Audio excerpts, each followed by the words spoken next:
In a field in Harrison County, Ohio, sits an empty operator's cab. 2 control levers, a pair of foot pedals, a seat nobody has sat in for almost 20 years. Stand next to it, and you're standing next to almost all that's left of the Silver Spade, a mining shovel that once weighed 14 million pounds. Here's the promise. Up front, no waiting. A group of Ohioans spent 15 years and raised $800,000 trying to save this machine from the scrapyard. That offer beat what the scrap dealer was paying for her. The company that owned her turned it down anyway, cut her into pieces, and sold her off by the pound in 2007. We went to Harrison County ourselves and checked exactly what survived. That empty cab, sitting alone in a field, is most of it. Before you find out how that happened, you need to understand what actually got thrown away. Behind the Silver Spade dragged a cable thick as a man's forearm, carrying 7,200 volts, 20 pounds to the foot. Touch it wrong, and there was no walking away from it. That cable fed a machine 220 feet tall, a bucket that could tear 315,000 pounds of rock out of the ground in a single bite, digging almost silently. No engine roar, just electric motors humming and steel tearing into stone, which somehow made it worse to stand near. A grown man standing at her trackpad looked like a child standing at a curb. Only one other machine like her was ever built, and it didn't last half as long. For 41 straight years, the Silver Spade never stopped for the men who kept her alive. She stopped for them. And she outlived the entire industry that built her, right up until the day it decided she wasn't worth keeping. So here's the question worth sitting with. How does a company turn down cash that beat the scrap dealer's own offer for a machine that made it a fortune and still call that good business? Keep it, it gets worse before it gets answered. A bucket big enough to swallow a school bus, 14 million pounds. Say it slow and it still doesn't land, so try it another way. The Silver Spade weighed more than 10 fully loaded jumbo jets parked nose to tail, and none of that weight sat still. It stood 220 feet from track to boom tip, roughly the height of Houston's Astrodome, wide enough at the base to straddle an 8-lane highway. Every time it took a bite of earth, its bucket held 105 cubic yards, 315,000 pounds in one scoop, enough to swallow a school bus whole and still have room to spare. It did that roughly every 30 seconds for the better part of 41 years. Somewhere behind all that steel, a cable as thick as a man's wrist snaked across the ground, carrying 7,200 volts to keep the whole machine alive. Cable at that voltage doesn't warn you before it kills you. Federal mine records are full of men who found that out the hard way. A splice box that wasn't fully shut off, a cable dragged instead of sledded, a ground man a half step out of position. We'll get to exactly how the Spade's crews handled 20 pounds of live cable per foot. For now, sit with the fact that the machine's own power source was, by itself, a loaded weapon lying in the mud. 8 separate crawler assemblies carried that weight, each one running its own independent motor, a small detail that matters more than it sounds like it should. At full speed, the Spade covered ground at a quarter-mile an hour. 13,500 horsepower in a machine that could barely outrun a determined walker. Loaded, that same bucket could swing out and drop its bite as far as 390 feet from where the dig began, piling spoil up to 140 feet high. Only one shovel of this general type ever built stood taller and heavier than the Silver Spade. A Marion 6360 called the Captain, 28 million pounds of steel, the single heaviest tracked machine ever to move under its own power. So how does the heaviest machine ever built die? It's gone too, and the way it went is worse than you'd guess. We'll get to it. It moved 607,226,370 cubic yards of earth and rock across its working life. Spread evenly across 41 years, that works out to something like 40,000 cubic yards a day, every day, rain or shine, snow or mud, for 4 straight decades. The engineers who dug the Panama Canal, a decade of labor, thousands of men, a project that reshaped a continent, moved roughly 260 million cubic yards total. One machine in one Ohio coal field outdug the entire Panama Canal by more than 2 to 1. Only 2 of these were ever built. Bucyrus Erie made one more, a slightly larger sister called the Gem of Egypt, and it was dismantled for scrap in the early 1990s, more than a decade before the Spade's turn came. That made the Silver Spade something more specific than just the biggest shovel doing this kind of work. For years, she was the last one on Earth, the final example of a class of machine America decided it would never build again. Still out there, still digging, still fed by that same 7,200-volt cable, right up until the day the accountants decided the whole thing wasn't worth keeping. A crew rode inside that machine every shift it ran, an operator working 2 hand levers and a pair of foot pedals to swing 105 cubic yards of moving steel, an oiler, a groundman watching that live cable, sometimes a welder standing by for whatever broke that day. One mistake at that scale doesn't stay small. We'll get to what that job actually cost the men who did it. That's the part that should stop you. Not that it broke. Machines break. What should stop you is that people tried to save it, raised real money to do it, and the company said no anyway. We're going to tell you exactly how that happened, and exactly what's left to go see with your own eyes. But it starts, like most stories about a machine this size, with a company that thought it had solved a problem forever. A company that needed a bigger answer than anyone had built yet. Hannah Coal had a problem no amount of manpower could fix. In the hill country of eastern Ohio, the coal didn't sit conveniently near the surface the way it did in flatter states. It sat under rock and clay overburden that could run dozens of feet thick, layered across ridges instead of laid out flat. Every ton of that overburden had to come off before a single ton of coal could be sold. Rival companies were racing to strip their own ground faster every year, and the machines Hannah already owned were losing that race. By 1965, the company needed an answer bigger than anything it had ever ordered before, and it already knew exactly who to call. Bucyrus Erie of South Milwaukee, Wisconsin, had been building the biggest excavating machines in the world for the better part of a century. That reputation went back further than most people realize. Under an earlier name, this was the same company that supplied 77 of the 102 steam shovels used to dig the original Panama Canal between 1904 and 1914. Those machines ran on coal-fired steam, needed a crew of 4 just to keep one shovel moving, an engineer, 2 firemen shoveling coal into the boiler, and a crane man, and lifted about 5 cubic yards in a single bite. President Theodore Roosevelt climbed onto one during an inspection trip in 1906 and had his picture taken at the controls. 60 years later, engineers at that same company built a machine with a bucket 20 times the size of those Panama Canal shovels, one that a single man could run from a chair with 2 levers and a pair of pedals.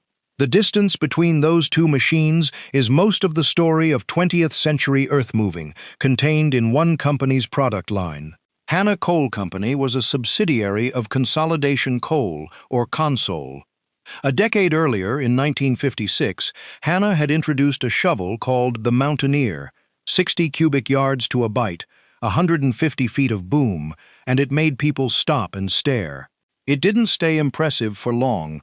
Coal-fired power plants needed more fuel every year, competitors were racing to build bigger machines of their own, and the economics of strip mining only worked if a company could move overburden faster than the next company over.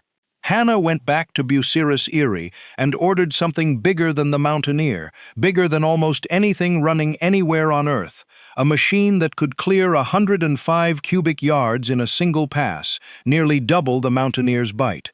They named it the Silver Spade to mark Hannah's 25th year in business. Bucyrus Erie built a second one alongside it, an even larger unit that would become the GEM of Egypt, for the same coal field. Between them, the 2 machines cost Hannah roughly $8 million apiece in 1965 money, north of $75 million today, money the company was betting entirely on the idea that bigger meant it would survive. There was no factory line for machines like this. Bucyrus Erie built the Silver Spade's components in South Milwaukee and shipped them by rail to Ohio, where crews spent months assembling it on-site, piece by piece, because nothing this large could travel roads or rails intact. It went into production in November of 1965, and from that point on, it did one job, over and over, for the rest of its working life. Crowd the dipper into the bank, tear loose a bite of rock and clay too heavy for 10 trucks to carry at once, swing, and drop it clear of the coal seam underneath. Do that enough times, fast enough, and a mountain becomes a coal seam ready to load out. Every ton of coal a machine like this exposed eventually became electricity somewhere else. In coal-fired plants scattered across Ohio and the region, power that wouldn't have been economical to reach without something this size clearing the ground first. Her sister didn't make it nearly as far. The Gem of Egypt, technically the larger of the two machines, went to the scrappers sometime in the early 90s, decades before economics finally caught up with the Spade. The exact reasoning behind that earlier decision hasn't survived in the record as clearly as what happened to the Spade 15 years later, but the outcome set the pattern early. Whatever machines like this were worth to the history books, they were worth considerably less than scrap steel prices to the companies that owned them. The Silver Spade and the Gem of Egypt weren't the machines that made the 6 o'clock news, but Hannah Cole owned others that did. In January of 1973, two of the company's other giants needed to cross Interstate 70 to reach coal on the far side of the highway, the 5.5 million pound Mountaineer and a smaller machine called the Tiger.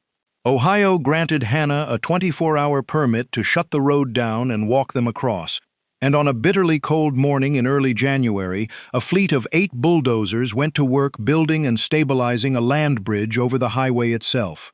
A coalition of protesters from Ohio, Kentucky, and West Virginia showed up to watch, and so did the national press. The crossing began at noon and finished by 6:30 that evening, well inside the permit window, the machines rolling across while demonstrators mostly just watched from the shoulder. NBC's Evening News covered it. The New York Times and the Washington Post covered it.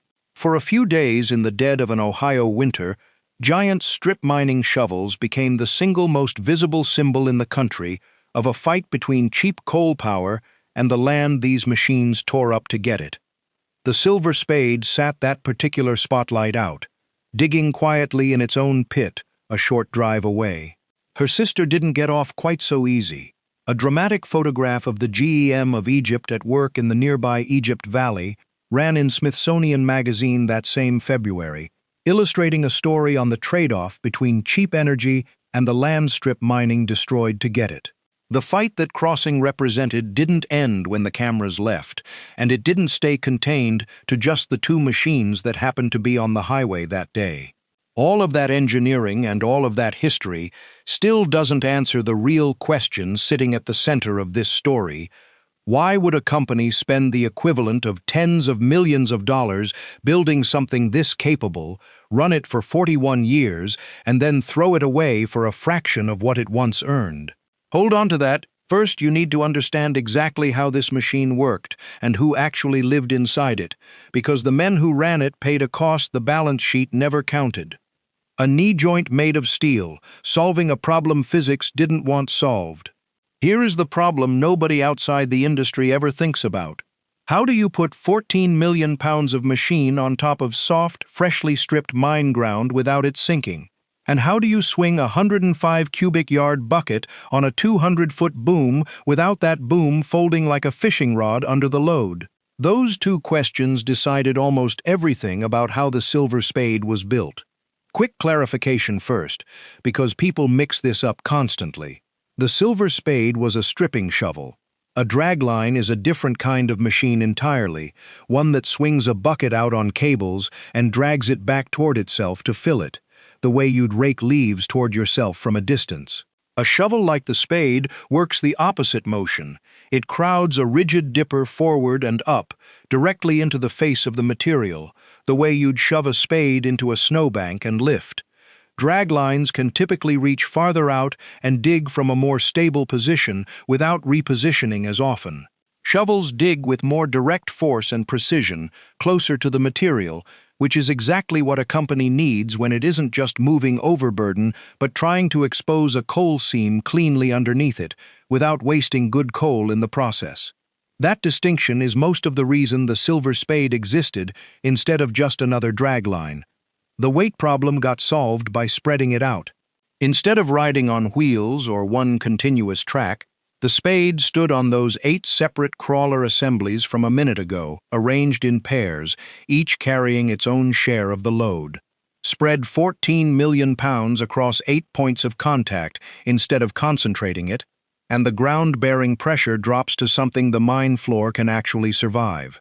Lose one motor on one crawler, and the other 7 could still limp the machine somewhere safe instead of stranding it dead in a pit with a boom full of rock overhead. It's the kind of redundancy engineers build in when a single point of failure means 14 million pounds tips sideways. The boom problem got solved by borrowing an idea from a competitor. The Silver Spade and the Gem of Egypt used something called a knee-action crowd system, patented by Marion Power Shovel, a rival company, and licensed to Bucyrus Erie in a rare truce between 2 firms that otherwise spent decades trying to outbuild each other. Picture the boom not as one rigid arm, but as a jointed one, bending at a point partway along its length, the way a leg bends at the knee. That joint let the machine drive the dipper straight into the face of the overburden with far more leverage than a fixed boom could manage, without transmitting the full shock of that impact back through a single unbroken beam. It's the difference between punching with a locked elbow and punching with one that can absorb and redirect force. None of that leverage meant anything without power behind it, and power on a machine like this didn't come from a single engine.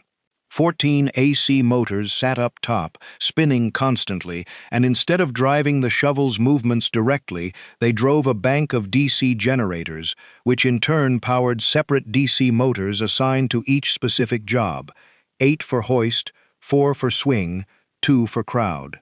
Direct current gave operators far finer control over speed and torque than raw AC power ever could, which mattered enormously when the job was crowding a 100-ton bite into rock without stalling or snapping something.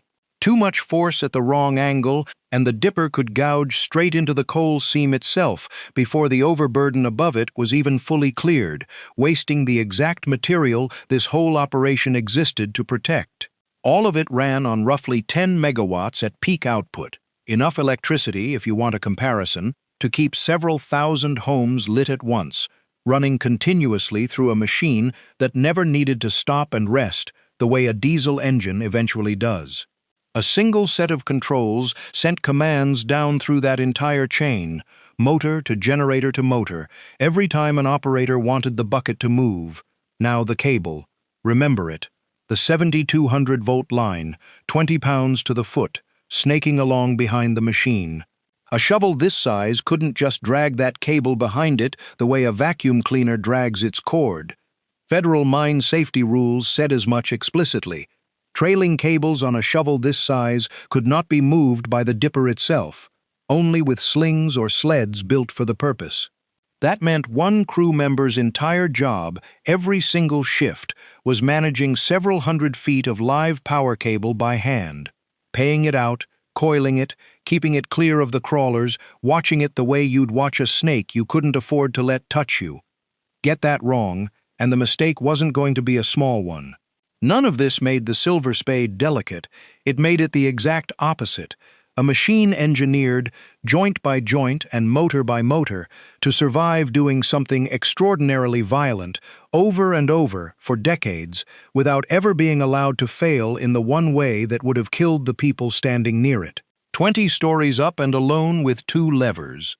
A shift on the Silver Spade started the same way most of them did, before sunrise, in eastern Ohio winter cold, with a small crew climbing a machine most of them had climbed 1,000 times before and still respected like it was their first day.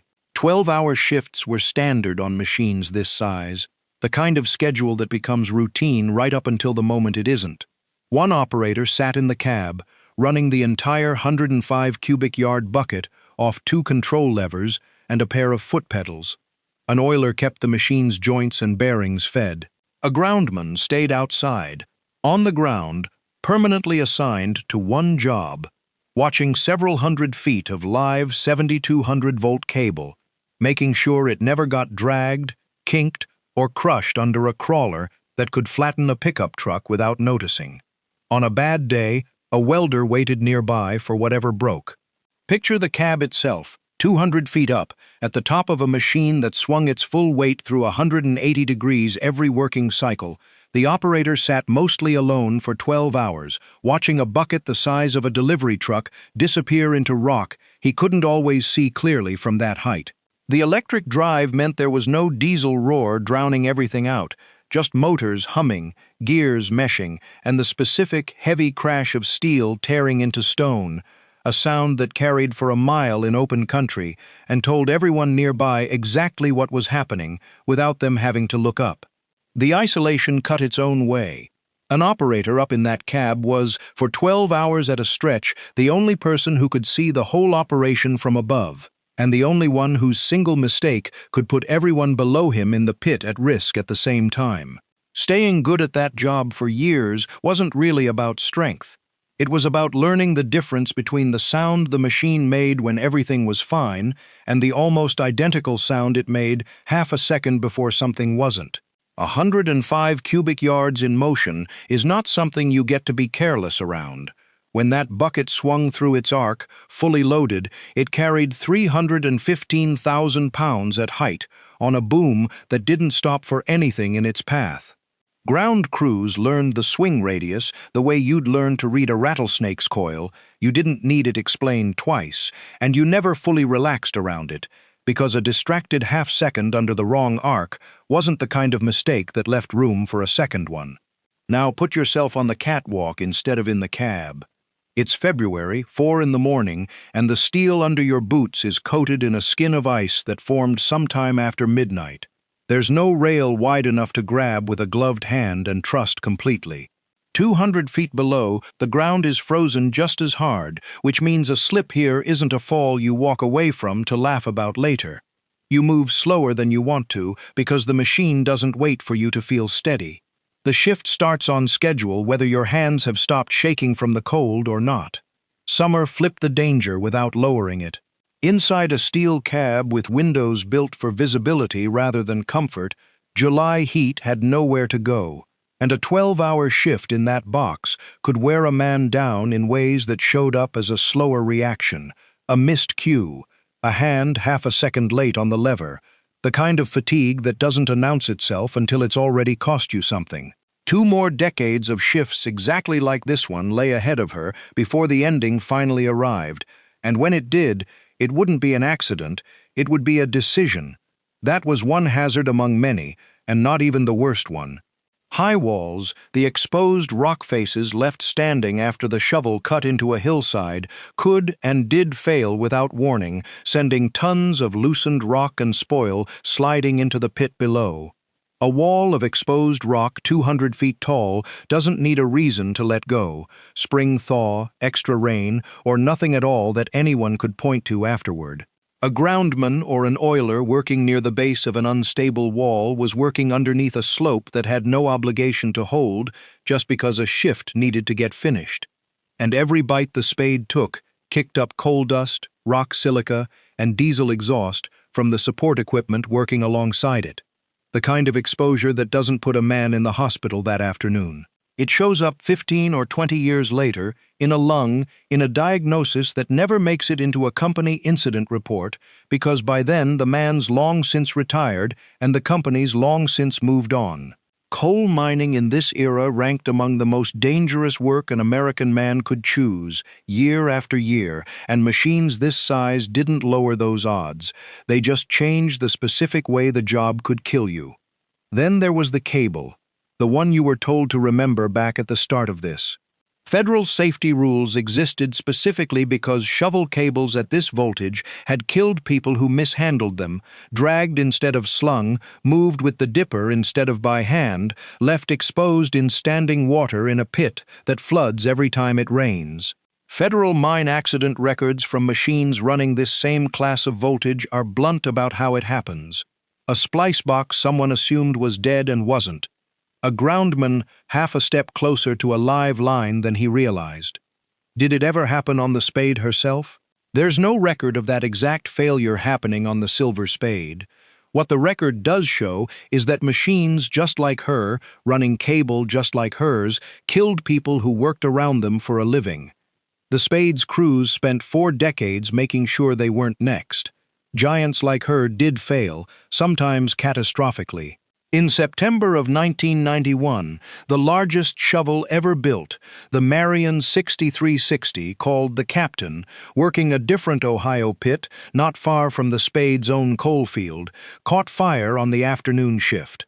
Operator Gene Miller smelled something burning around 7 that evening, stopped the machine, and went with his oiler, Fred Kruger, to find the source.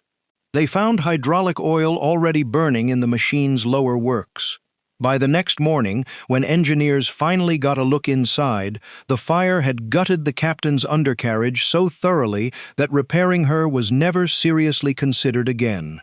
The largest excavating shovel ever built, bigger than the Spade, bigger than anything Bucyrus Erie ever made, died in a matter of hours because of a fire nobody saw coming until the smell of it was already impossible to ignore.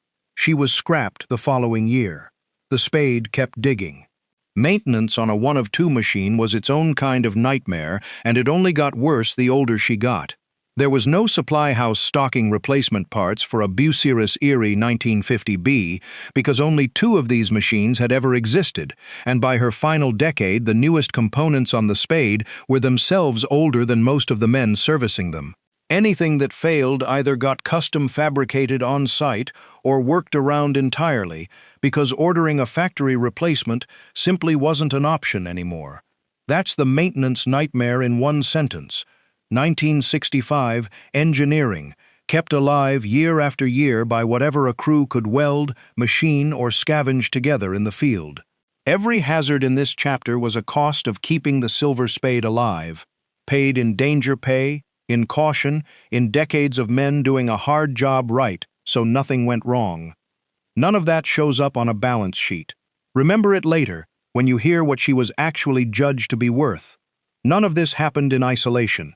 New Athens and Cadiz were mining towns before they were anything else, and most families within a few miles of the pit had someone, a father, a brother, a neighbor, who'd worked a shift on the Spade or one of her sisters at some point across 4 decades. A layoff notice at that mine didn't just cut jobs, it cut into who these towns were. By 1992, the same year the Captain went to the torch, a small group of Ohioans who'd grown up watching the Silver Spade work formed something called the Harrison Coal and Reclamation Historical Park, with a Cadiz area man named Clarence Blackburn eventually taking it up as a personal cause that would occupy him for the next decade and a half. Their stated purpose was almost embarrassingly modest: give the Spade somewhere to retire when the coal finally ran out, instead of letting her go the way the Captain and the GEM of Egypt already had. Nobody involved thought that would take 15 years, or that when the moment actually came, saving the last of these machines would cost less than what Consol Energy was prepared to walk away from without blinking. They started with volunteers, a folding table, and a mailing list. 15 years later, that same effort would come within $800,000 of actually winning. The morning the company decided it was done.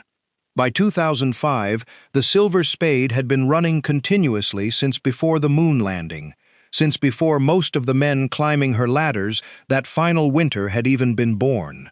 The end didn't start with the machine, though. It started with a memo. In November of that year, 5 months before the Spade dug her last bucket of coal, Consolidation Coal issued layoff notices to 47 employees at the mine and told the press, plainly, that the shovel had reached the end of its useful life. Replacement parts were getting harder to find every year. Maintenance costs kept climbing past what the company wanted to spend. 47 households in a county this small felt that notice immediately, months before the shovel herself ever missed a shift. The decision to let her go wasn't made in April of 2006, in a moment of crisis. It was made months earlier, quietly, on paper, by people who'd already decided the ending before the machine had any say in it. The machine, as it happened, wasn't finished trying. She kept working through the winter, and on April 3, 2006, she took her last bucket of coal country overburden and started to move out of the pit near New Athens, Ohio, the way she had thousands of times before. Nothing about that particular morning read like the last one. It read like every other production day that winter. This time she didn't make it. Inside the slewing ring, the massive circular bearing assembly that let the entire upper house rotate on top of the crawlers, 22 of the ring's 116-inch roller bearings had collapsed. Picture 100 steel rollers, each the size of a fire extinguisher, spaced evenly around a ring wide enough to park a car inside, all of them sharing the job of letting 14 million pounds pivot smoothly on command.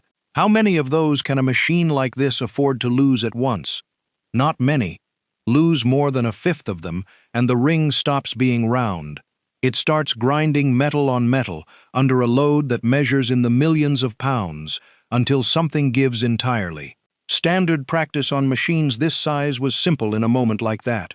The instant a crew felt or heard something wrong in the slewing mechanism, they shut down rather than push it, because a compromised ring under continued load doesn't stay a small problem for long. She never moved under her own power again. 41 years of continuous operation ended not in an explosion or a headline-grabbing catastrophe, but in 100 small steel rollers finally giving out, the way almost everything mechanical eventually does if you run it long enough and hard enough and never quite find the money to replace it before it's too late. Repairing it would have cost an estimated $1.5 million, real money, but a fraction of what the Spade had been worth to Consol across 4 decades of continuous coal production. The company didn't spend it. Consol announced instead that the Silver Spade would be sold for scrap, and for the people who'd spent 13 years trying to save her, the timeline suddenly collapsed from someday to now. The Harrison Coal and Reclamation Historical Park moved fast. Consol's asking price came to roughly $2.5 million, around $700,000 for the shovel's scrap value, and close to $1.6 million on top of that to cover the specialized environmental reclamation work the surrounding pit would require once she was gone. That reclamation requirement wasn't optional, and it wasn't new. Congress had passed the Surface Mining Control and Reclamation Act back in 1977, in the direct aftermath of years like 1973, when the sight of machines exactly like these, tearing across the Ohio countryside, had turned public opinion hard against unregulated strip mining.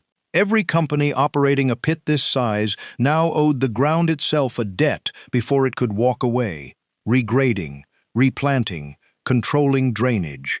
That debt didn't disappear just because a preservation group wanted to inherit the equipment sitting in the middle of it. In a strange way, the law written to answer 1973's outrage over machines like the Mountaineer and the Tiger ended up adding $1.6 million to the price of saving one of their quieter sisters. The park's supporters, led by Blackburn, raised $800,000 in pledges, donations, and a loan structured against the shovel itself as collateral, more notably than the scrap buyers were reportedly even offering Consol for the steel. On paper, that should have been enough to at least start a real conversation. Brian Colson, a board member with the preservation effort, put the stakes plainly at the time. It would be a sad loss if sold for scrap. The Ohio Valley chapter of the Historical Construction Equipment Association backed the campaign too, treating the Spade the way another region might treat a lighthouse or an old ballpark. Not efficient, not profitable, but worth keeping precisely because nothing like it would ever be built again. Consol didn't take the money. Not the $800,000 in hand, not a counteroffer, not a phone call to talk terms. The largest surviving stripping shovel on Earth, the last of a design nobody would ever build again, sat in its pit near New Athens through the rest of that year, while the company that owned it decided, without much apparent difficulty, that a scrap dealer's check was worth more than 15 years of a community's effort to keep a piece of its own history standing.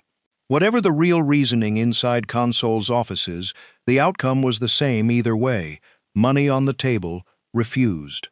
What's actually left, and where to go see it. The scrapping crew arrived from Hudson, Ohio, in early February of 2007, and what they were sent to do wasn't demolition in the way most people picture it. No wrecking ball, no controlled collapse. It was surgery performed with cutting torches on a structure holding 6,400 tons of tensioned, load-bearing steel, most of it still rigged the way it had been the day the shovel stopped moving. Every cut had to account for what the piece being separated was still holding up, because steel under that kind of stored tension doesn't always fall the direction gravity suggests it should. The boom came down first. Then the house was stripped section by section, the same crew working through weeks of raw Ohio winter, taking apart by hand what had taken Bucyrus Erie's original crews months to assemble in the first place.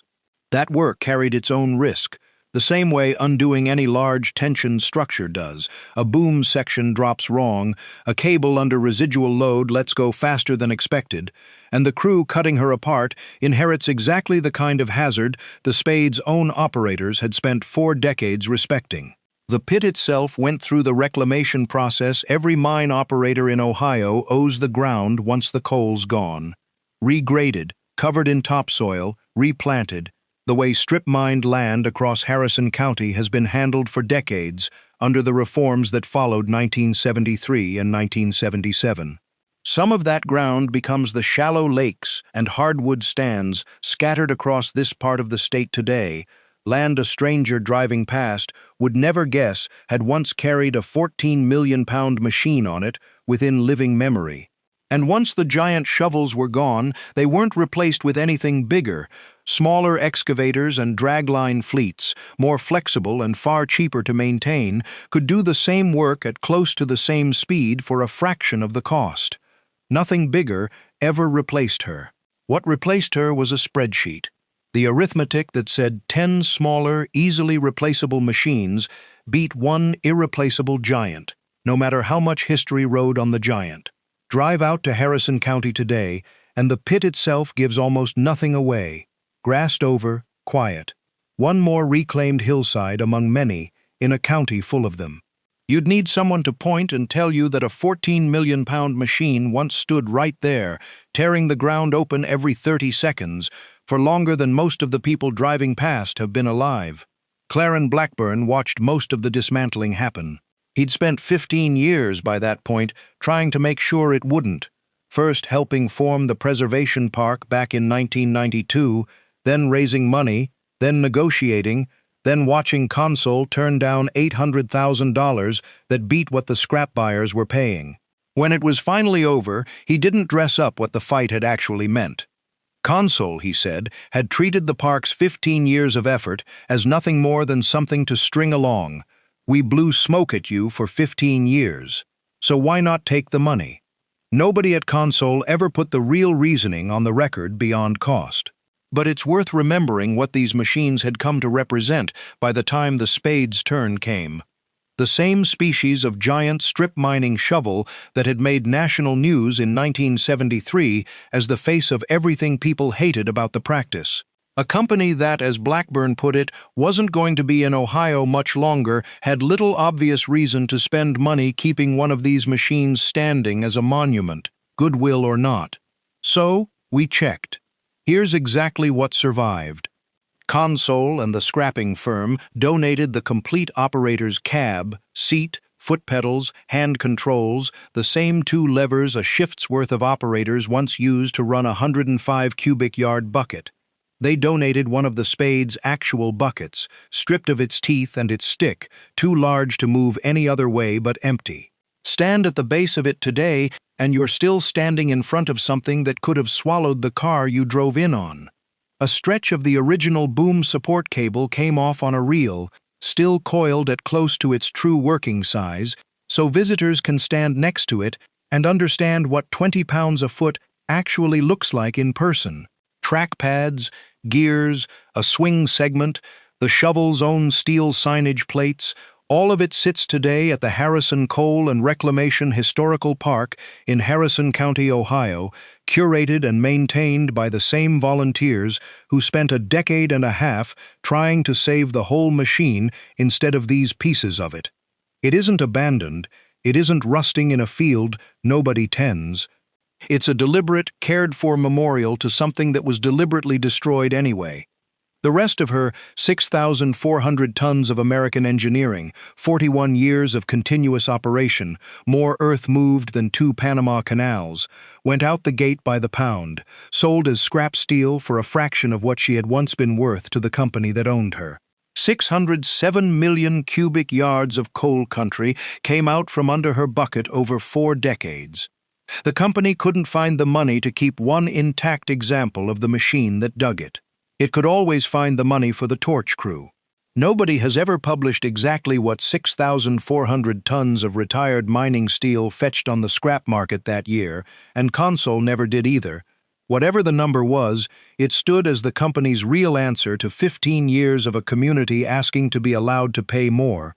Somewhere in Harrison County today, a cab that once sat 200 feet in the air holds still, permanently, at ground level, where anyone can climb up and put their hands on the same 2 levers that used to swing 315,000 pounds of rock through the air like it weighed nothing at all.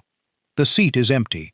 It's been empty since the ring gave out in April of 2006, and nobody has run those levers for anything but a photograph since. Outside, weather works on the paint the way it works on everything left standing in Ohio year-round. The rest of her is gone, weighed, sold, melted down into something else entirely, somewhere none of the people who fought to save this cab will ever get to see.